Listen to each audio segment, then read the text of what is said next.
2020년 12월 20일 왕중중고등부 온라인 예배를 하나님께 올려드리도록 하겠습니다. 사도신경으로 우리의 신앙을 고백하도록 하겠습니다. 나는 전능하신 아버지 하나님 천지의 창조주를 믿습니다.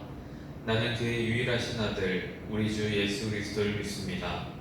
그는 성령으로 잉태되어 동정녀 마리아에게서 나시고 본디오 빌라도에게 고난을 받아 십자가에 못 박혀 죽으시고 장사된 지 사흘 만에 죽은 자 가운데서 다시 살아나셨으며 하늘에 오르시어 전능하신 아버지 하나님 우편에 앉아 계시다가 거기로부터 살아있는 자와 죽은 자를 심판하러 오십니다. 나는 성령을 믿으며 거룩한 공교회와 성도의 교제와 죄를 용서받는 것과 몸의 부활과 영생을 믿습니다. 아멘.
오늘 우리에게 주시는 하나님의 말씀은 누가복음 17장 1절에서 4절까지의 말씀입니다.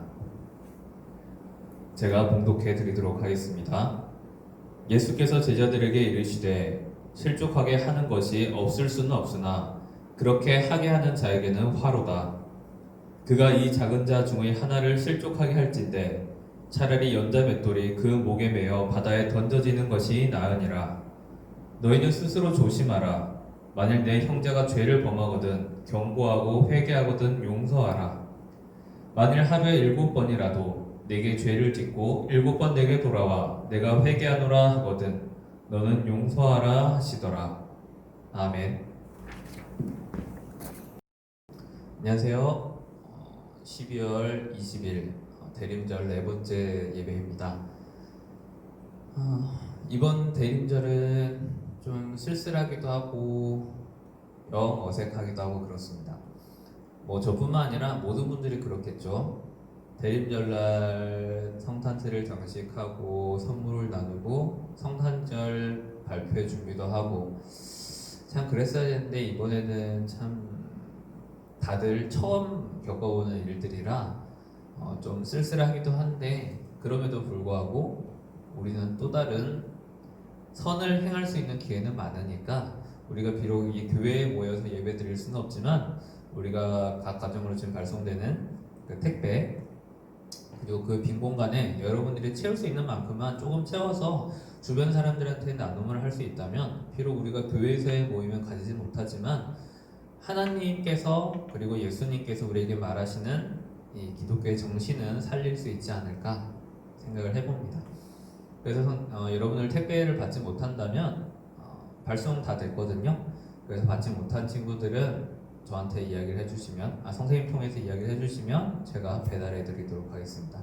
아마 늦어도 월요일까지는 들어갈 것 같은데 혹시나 월요일 저녁이 됐는데도 나한테는 안 왔어요 라고 한다면 꼭 연락해 주시길 바랍니다.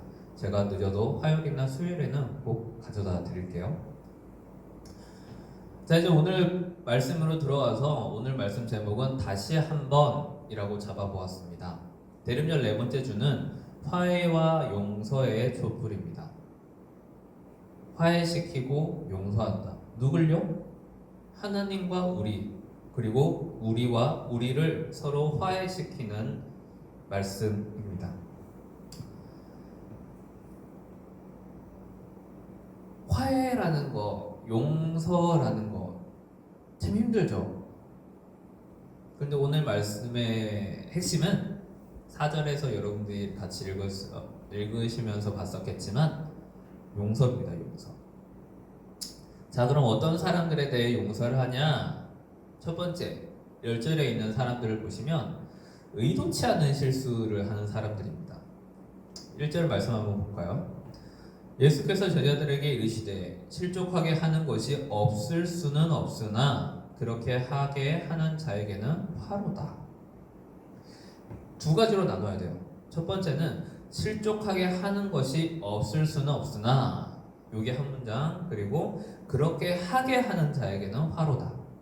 이렇게 한 문장, 두 가지로 나눌 수 있겠습니다. 앞에 하는 거, 실족치 않게 할 수는 없다. 이런 거예요. 우리가 좋은 의도를 했는데 나한테는 맛있는 음식이라서 상대방한테 줬는데 상대방은 그 음식을 되게 싫어해요. 아니면 알러지가 있어. 이런 겁니다. 저희 형이 복숭아 알러지가 있어요. 꼭 복숭아라기보다는 그 과일들 중에 털이 있는 거 있잖아요. 복숭아 여러분 산 거 바로 만져보면 그 위에 막 부슬부슬한 거 느껴지잖아요. 그 털이 피부에 닿으면 알러지 반응을 일으키는 사람들이 꽤 많습니다. 만약에 복숭아를 먹고 싶다. 그럼 저희 형 같은 경우에는 누군가가 껍질을 다 깎아서 그것을 작게 잘라서 딱 한 입 크기로 만들어줘야 포크로 찍어서 조심조심 먹을 수 있습니다. 이 겉에 있는 피부에 그 복숭아가 닿으면 바로 알러지 반응이 일어납니다. 또 어떤 사람들은 새우 같은 또 갑각류 이런 거에 알러지 있는 사람들은 막 응급실을 실려가기도 하죠. 몸을 잘못 먹었었다가. 그런 거에 대해서 우리는 분명히 좋은 의도였잖아요. 그 사람을 어떻게 곤란하게 만들려고 했던 건 아니라 맛있는 음식인데 이거 좋은 건데 너도 한번 해봐 라고 좋게 줬는데 결과가 안 좋았단 말이죠. 이것에 대해 우리는 분명히 나쁜 의도는 없었잖아요. 그런데 이런 것에 대해 누군가의 상처를 줬을 때 그럼 어떻게 해야 하느냐, 이런 의도치 않은 경우가 하나 있고, 두 번째는 그렇게 하게 하는 자.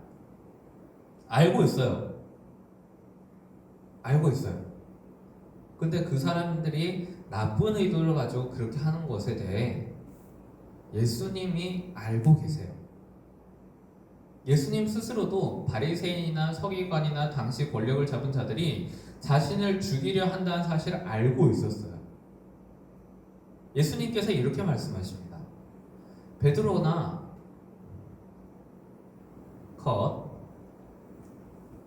그 알고 계셨던 사실에 대해 예수님께서는 피하지 않으시고 십자가를 받아들이셨어요. 하나님의 아들이라고 도망갈 수 있었지만 피하지 않으시고 그것을 받아들이셨습니다. 이렇게 그 사람들에 대해 우리가 나쁜 의도를 알고 있지만 그것에 대해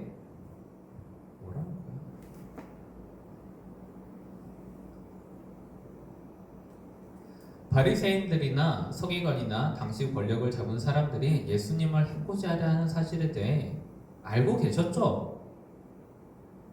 예수님을 죽이려고 하는, 살해하려고 하는 그 모의들을 알고 계셨지만 예수님께서는 피하지 않으셨어요. 잡으려 오는 자들을 알고 있었지만 피하지 않으셨습니다.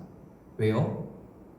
결국에는 그들을 용서하시고 그들 마음 안에 있는 악한 것들을 예수님께서 대신 희생하심으로 그들의 죄를 용서해 주시기 위해서 그들의 악행을 피하지 않으셨습니다. 예수님께서 이것을 우리에게 보여주시려고 하셨던 이유는 바로 용서라는 관점 때문입니다. 여러분, 오늘 말씀 3절 보시면요, 내 형제가 죄를 짓거든 경고하라 라고 되어 있습니다. 그것이 선한 행동이었든 아니면 악한 의도를 가지고 있었던 것이든 그렇게 하면 안 돼 라고 경고를 하라고 이야기하고 있습니다. 경고는 우리가 마치 부모님이나 선생님들이 너희 그렇게 하면 안 돼, 그렇게 하면 분명히 나중에 잘못될 거야 라는 이런 경고들, 여러분 다 알고 계시죠? 근데 이게 무언가 문제가 되고 있냐면 이 시대가 요즘 그렇게 만들어가는 것 같아요. 제가 여러분들한테 누차 말씀드리죠. 팩트는 팩트다. 왜 팩트를 뼈 때린다 아니면 기분이 나쁘다 라고 받아들입니다. 물론 기분이 나쁘죠. 지적받는 것에 대해, 경고받는 것에 대해 좋아할 사람이 누가 있겠습니까? 저도 싫어요. 근데 그 감정에 내가 속지 않으려고 하는 겁니다. 부모님들이 여러분들에게 일명 훈계를 하시면 여러분들은 그것을 잔소리라고 생각을 하죠. 부모님들 입장에서는 훈계예요. 너희 자식들이 잘 됐으면 좋겠다, 나쁜 길로 빠지지 않았으면 좋겠다 라는 말 그대로 좋은 가르침이지만 받아들이는 사람 입장에서는 잔소리라고 받아들입니다. 이 차이를 여러분 느끼시겠죠? 왜냐하면 부모님들은 진짜 좋은 마음으로 여러분들이 잘 됐으면 하는 마음으로 말씀하시는 거지만 받는 사람은 기분이 나쁘거든요. 아, 그래, 좋은 말인 건 알겠는데 그냥 기분이 나빠. 그래서 듣기가 싫어. 이게 솔직한 모습 아닙니까? 여러분, 유튜브에 무한도전 심리검사 한번 검색해 보십시오. 거기 보면 제가 말하는 전형적인 인물이 정준하입니다. 정준하. 어떻게 나오냐면 다른 멤버들도 막 깜짝 놀라요. 심리검사 해주시는 긴 장발 선생님이 어떤 잘못에 대해 지적을 하면 그 잘못에 대해 뉘우친 게 아니라 어라? 저 인간이 나한테 뭐라고 하네? 라는 이 장면에 딴 멤버들이 깜짝 놀라서 맞다고 막 서로 동의하는 모습들을 보여줍니다.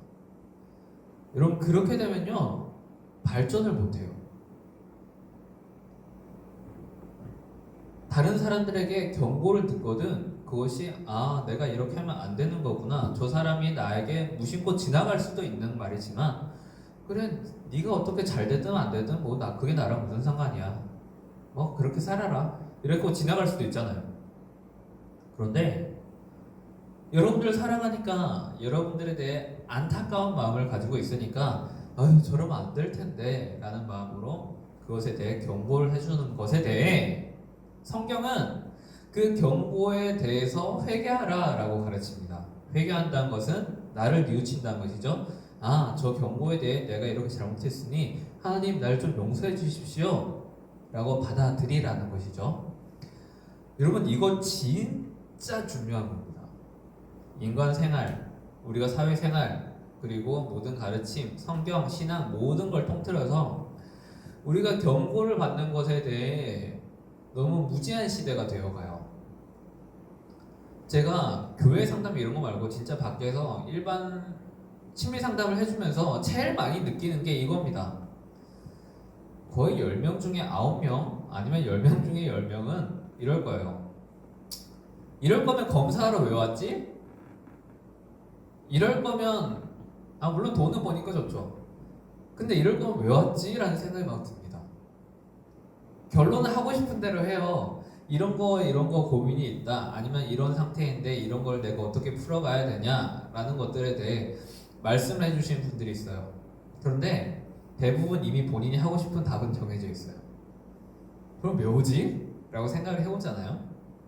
근데 여러분 다른 사람들이 제시해주는 아니면 부모님들이 제시해주는 그런 말들에 대해 우리가 좀 기분이 나쁘더라도 받아들이는 연습을 하게 되면 여러분 엄청난 성장을 이룰 수 있습니다. 왜? 딴 사람들은 기분 나빠서 안 한 것에 대해 여러분들은 하게 되거든요. 그러면 그 말을 해준 사람도 기분이 좋습니다.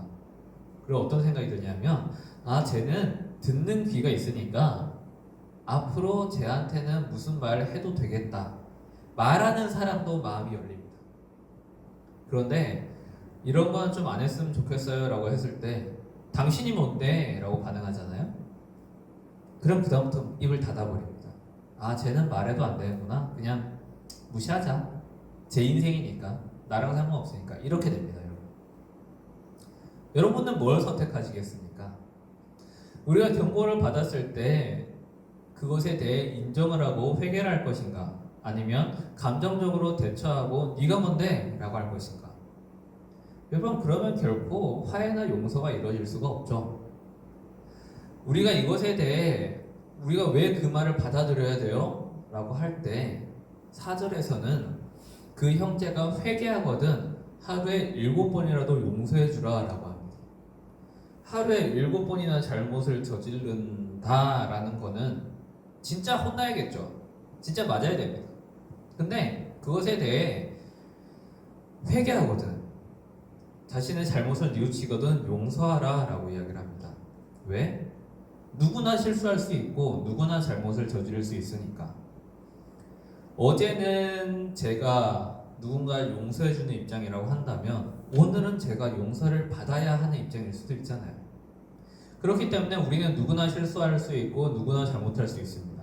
그렇지만 중요한 것은 그 실수나 잘못에 대해 내가 한 게 맞습니다, 죄송합니다 라고 인정할 수 있는 그 모습을 예수님께서는 찾고 계신다라는 겁니다. 여러분 그게 회개 아닙니까?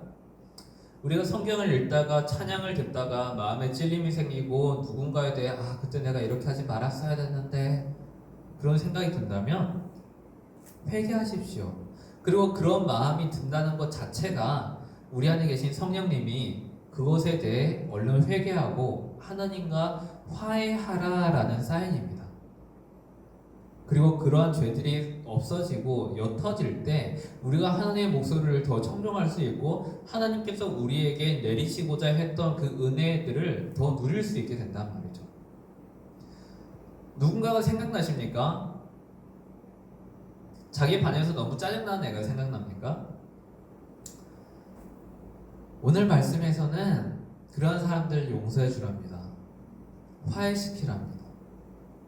비록 우리가 당장 그 사람들과 찾아가서 손을 내밀고 화해를 할 수는 없지만 일단 내 마음 속에서라도 그 미움을 좀 제하라는 겁니다. 너무나 화가 나는 사람 저도 있죠. 저도 보고 싶지 않은 사람이 있어요. 저 인간 좀 사라졌으면 한 사람이 있죠. 저라고 왜 없겠습니까? 그런데 그 마음들을 제가 계속 가지고 있으면 결국 저만 스트레스예요. 그 사람이 하는 모든 행동들이 짜증납니다. 밥 먹는 것만 봐도 짜증나고 숨 쉬는 것만 봐도 그 사람의 공기가 아까워요. 그럴 때가 있죠. 근데 저 역시 그런 마음이 들면 고개를 돌려버리거나 아 하나님 저는 여전히 죄인입니다. 그렇게 이야기를 합니다. 속으로 이야기를 해요. 근데 잘 생각해 보잖아요. 우리가 그 사람을 왜 미워지는지 이유가 없습니다. 여러분 그렇지 않습니까? 뭐 때문에 계속 미워지는 사람이 있잖아요. 화가 나는 사람이 있잖아요. 곰곰이 생각해보면 되게 사소한 거였거든요. 근데 그게 커져서 이제 그 사람의 존재 자체가 싫어질 때가 있습니다. 여러분 그게 우리가 하나님 앞에 용서하는 마음 또는 화해하는 마음이 없으면 결국에는 우린 그 미움이라는 감정에 잡아먹히고 맙니다. 화해가 참 힘들어요. 용서하는 것이 참 힘듭니다. 근데 예수님께서는 그 모범을 이미 우리에게 보여주셨어요.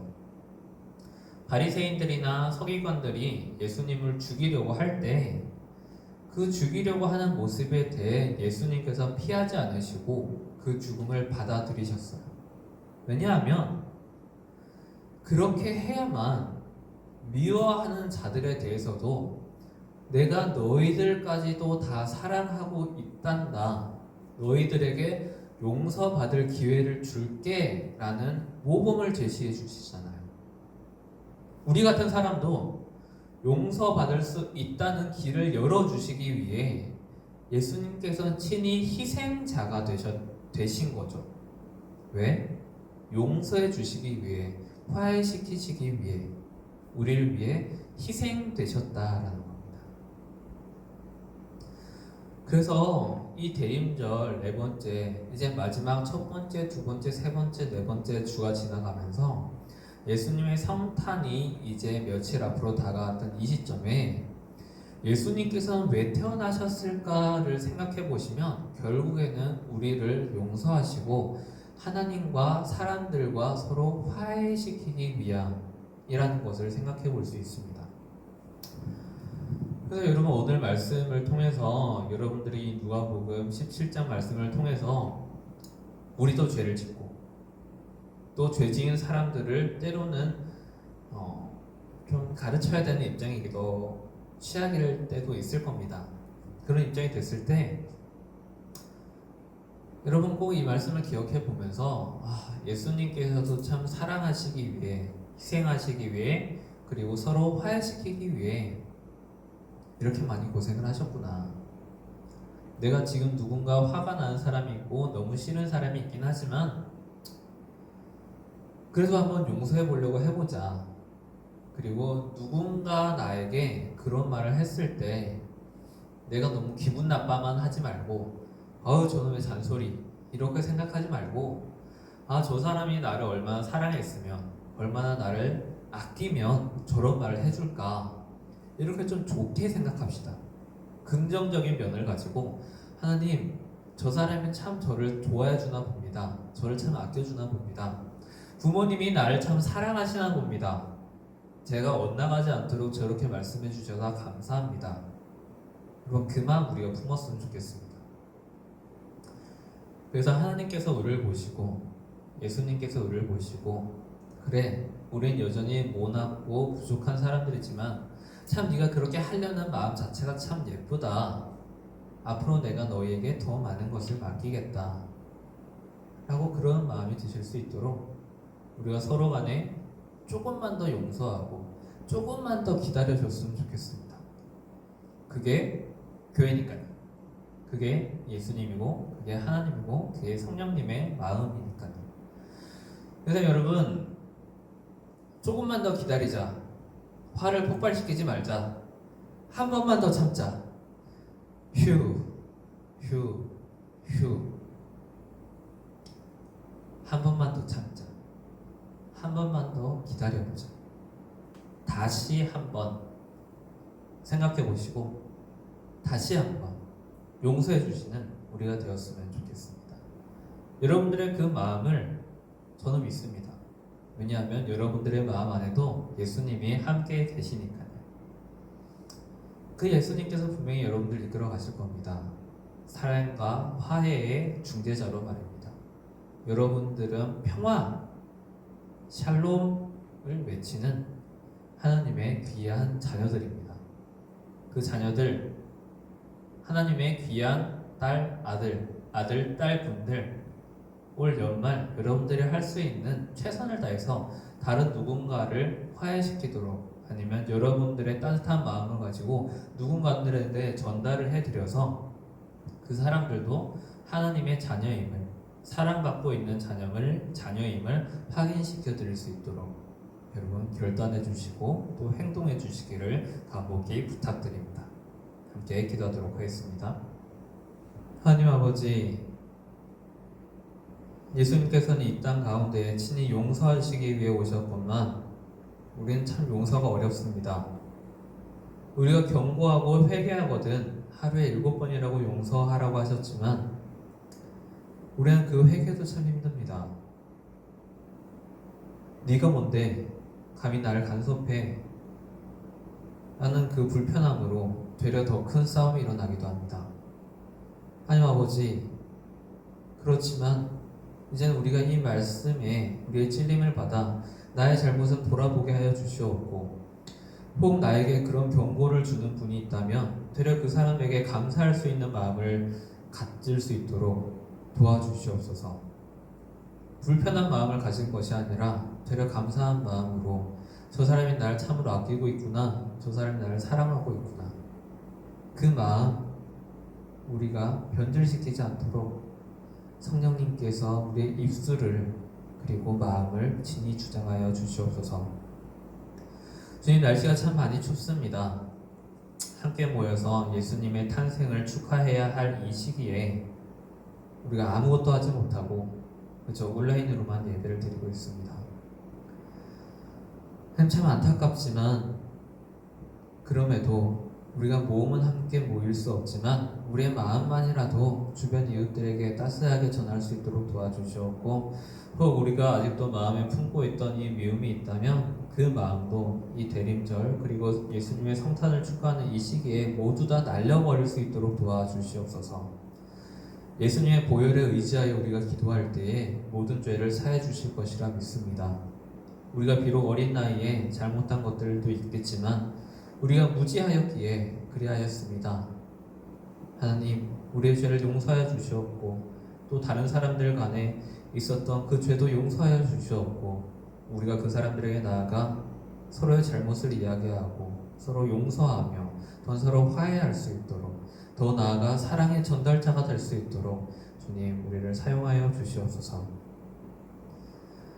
하나님, 이 질병이 속히 끝날 수 있도록 도와주시옵고, 다가오는 2021년 새해에는 우리가 정말 건강에 대한 아무런 걱정 없이 기쁨과 감사로 이 자리에 모여서 한 해를 시작할 수 있도록 주님, 이 코로나 질병이 속히 끝마칠 수 있도록 주여 도와주시옵소서.